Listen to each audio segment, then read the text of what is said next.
Halo Sobat Ngomin, ini aku baru dateng, langsung aku rekaman. Oke, kita mau bahas soal revolusi di tubuh Inter, tapi lebih mengkhusus aku mau bahas revolusi di sektor striker. Karena apa?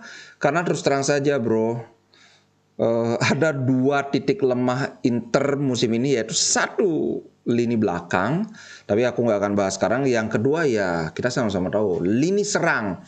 Kenapa lini serang aku bilang bahwa ini adalah kelemahan Inter? Karena dari banyak kesempatan kelihatan banget satu-satunya yang memisahkan Inter dari kemenangan itu adalah apa? Finishing yang sangat buruk. Bahkan kalau kawan-kawan ingat lawan Spezia kita 28 shot on goal, satu pun tidak ada yang gol. Karena itu tampaknya memang ini bukan sekedar isapan jempol bahwa musim depan akan ada revolusi di lini serang. Korea sudah hampir 90% lebih pasti tidak berseragam Inter musim depan. Aku nggak bilang pasti ya, tapi 90% karena kabarnya manajemen Inter sudah gerah sekali, sempat sangat menjanjikan dengan mencetak 2 gol di debut. Tapi sekarang ya udah sakit terus, injury, sembuh lagi. Pas sembuh pun dia mainnya masih ngehe. Habis itu cedera lagi, aduh sudahlah, lupakan Korea. Aku terus terang dulu semangat banget dengan Korea, tapi ya bagaimana. Kemudian Lukaku juga hampir pasti dibalikin ke Chelsea. Manajemen Inter juga sudah merasa kecele, walaupun ya agak gengsi lah mengakui kan. Tapi ngomong-ngomong Lukaku hat-trick loh lawan Swedia. Cuman aku sudah melihat rekaman pertandingannya. Aku melihat 3 gol hat-trick Lukaku ini bukan gol yang berawal atau berasal dari keunggulan Lukaku. Apa sih keunggulan Lukaku ketika kita Scudetto? Ataupun bahkan dari musim pertama dia di Inter ya kan, satu kecepatan, dua kekuatan fisik, bisa mendelay permainan, bola langsung diumpan ke depan, dia tahan bola selama 1-2 detik sampai pemain naik. Enggak. Gol pertama sundulan, oke lah, sundulan kan memang salah satu trade-nya Lukaku. Yang kedua itu tap in, bahkan ada berbau keberuntungan juga. Yang ketiga hat-trick itu somehow Lukaku benar-benar tidak terkawal. Oke, kita bisa berargue bahwa ya itu kan kehebatan Lukaku melepaskan diri dari kawalan musuh, tapi menurutku kayaknya bukan itu aja sih. Mungkin lebih ke Swedianya udah hilang fokus, sudah nggak ada semangat buat menang juga. Anyway, satu yang harus kita apa ya? Kita syukuri bahwa gol itu terjadi di menit 82. Artinya apa? Artinya sampai menit 82 Lukaku masih berbahaya. Semoga saja hal ini juga dia tunjukkan di Inter. Kita lihat aja sampai sisa musim kan. Tapi ya kemungkinannya Lukaku udah hampir pasti cabut dari Inter. Itu soal Lukaku ya. Nah sekarang kita bahas striker-striker yang kemungkinan akan mengisi lini serang Inter. Yang pertama trio, yang satu adalah si Retegui. Tapi kita bahas yang trio ini dulu. Trio yang mana? Esposito, kemudian Satriano, kemudian Mulatieri. Paling tidak satu di antara tiga ini hampir pasti akan berseragam Inter musim depan. Paling tidak loh ya. Nah, aku mau bahas satu-satu ya, kecuali Esposito karena aku udah nggak suka sama pemain itu, malas aku bahas. Esposito ini pemain yang bagus, dia punya skill, dia punya free kick yang bagus, technical quality yang oke juga, tapi ya sudah kabarnya songong, udah males. Kayak Balotelli tapi masih jinak. Menurutku dia masih jinak karena level kualitas yang dia tunjukkan itu belum selevel Balotelli dulu aja. Coba ntar kalau dia kayak Balotelli paling sama aja. Paling kayak siapa sih? Striker Roma yang sekarang ke Turki itu kok aku lupa, yang asalnya dari Inter itu lupa. Udah nah itu lah pokoknya kalian tahu lah yang aku maksud siapa. Kemudian kita bahas Satriano. Nah, Satriano sempat sangat bersemangat aku dengan satu yang apa striker yang satunya, tapi sekarang dia di Empoli bersaing di Serie A malah melempem. Sebelumnya dia keren itu kan di Liga Prancis, kita tahu lah level Liga Prancis dengan Liga Italia beda, dan sekarang dia di Empoli dari 25 penampilan cuma mencetak 2 gol dan 1 assist. Ini aku agak pesimis sih kalau kayak gini. Cuma aku nggak tahu aja apakah ini karena apa ya, ketidakcocokan strategi atau gimana. Karena entah kenapa aku badal mengantisipasi si Satriono ini akan jadi bagus musim ini, tapi ternyata tidak. Ya sudahlah. Mungkin masih bagusan Pinamonti kali ya.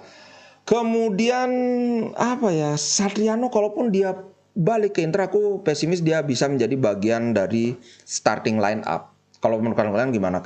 Kayaknya susah ya. Coba aja deh lihat kalian gimana Satriano 2023. Enggak akan banyak muncul highlight dia karena memang tidak ada yang menonjol gitu loh. Nah, yang kemudian Mulatieri. Mulatieri ini cukup apa ya? Cukup menjanjikan. Sampai saat ini 27 penampilan dia sudah mencetak 10 gol, 4 assist. Tapi yang perlu diperhatikan adalah dia mainnya di Serie B. Gimana di Frosinone. Cuma yang aku lihat adalah dia ini entah kenapa aku jadi ingat sama Vieri. Dia punya fisik yang bagus walaupun dari bentukan badan kayak krempeng gitu ya. Tapi dia punya kekuatan fisik. Dia bisa mendelay permainan seperti Lukaku. Walaupun ya jauh lah kelasnya dibandingkan Lukaku. Kedua, dia punya insting gol yang cukup baik menurutku. Selalu mencoba melakukan shoot. Bahkan dalam situasi yang mungkin agak susah pun dia suka ingin shooting. Jadi ini mengarah ke striker nomor 9 klasik. Ya kelasnya kayak Vieri begitu. Dia punya first touch yang sangat bagus, bahkan mungkin lebih bagus dari Lukaku. Dribble lumayan oke, kecepatan dia juga punya. Tapi ya sekali lagi, sebelumnya dia kan main di Primavera. Sekarang dia lumayan 10 gol 4 assist tapi mainnya di Serie B. Itu cuma yang perlu diinikan juga di timnas Italia barusan lawan apa aku lupa, dia mencetak brace artinya 2 gol. Cuma itu bukan di timnas senior. Nah, ini yang perlu diinikan juga kan. Jadi jangan harapannya terlalu tinggi. Cuma ya menarik juga kan, siapa tahu kan. Nah, itu Mulatieri. Yang terakhir adalah Retegui. Retegui ini mungkin kawan-kawan udah tahu ya, ini berada darah Argentina tapi dia punya paspor Italia dan dia main di timnas Italia di timnas senior. Kemarin lawan Inggris kita memang kalah, Italia memang kalah tapi Retegui mencetak gol dan aku lihat dia punya pergerakan yang bagus sekali. Kalau kawan-kawan mau lihat Matteo Retegui ini, boom, cek. 8 penampilan 6 gol. 8 penampilan 6 gol. Ini catatan yang sangat bagus walaupun ya liganya di Liga Argentina kan. Cuma kalau kita lihat lagi Liga Argentina, mana itu Liga Argentina? Liga profesional ini dia. Ini. Dia main di Tigre kan. Tigre itu ada di peringkat 21. Ini dia. Peringkat 21 yang artinya apa? Dia tidak memiliki pelayan-pelayan yang top kelas lah istilahnya. Ya, tim peringkat 21 kan berarti gelandangnya nggak oke-oke banget, sayapnya juga nggak oke-oke banget.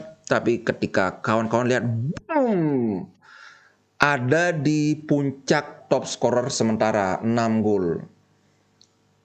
Nah, sekali lagi ya tentu saja harus diingat ini adalah dia main di Liga Argentina. Tapi ya kita perhitungkan juga di level internasional dia bisa nyetak gol lawan Inggris. Bermain di tingkat senior ini bukan perkara mudah.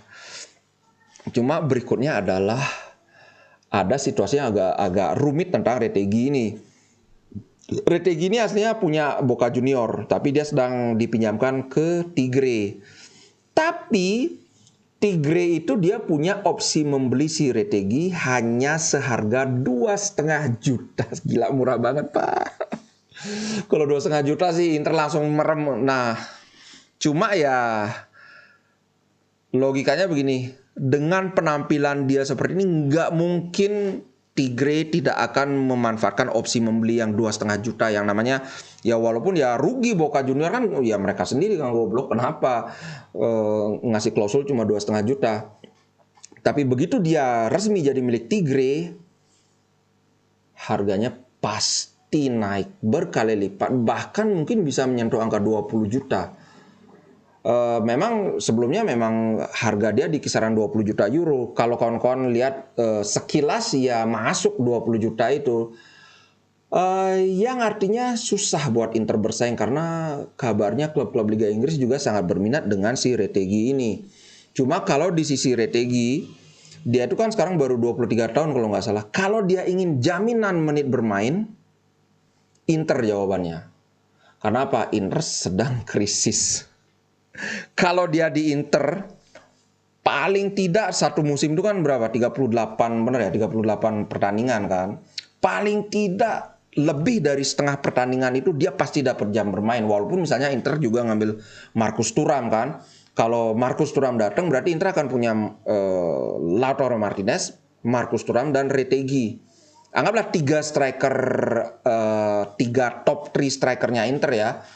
Pasti dia dapat kesempatan bermain yang lebih banyak dibandingkan kalau misalnya dia join klub besar. Aku belum tahu sih klub apa aja yang mengincar dia di Liga Inggris, tapi kabarnya Liverpool juga berminat. Kemudian apa lagi ya? Aston Villa apa-apa.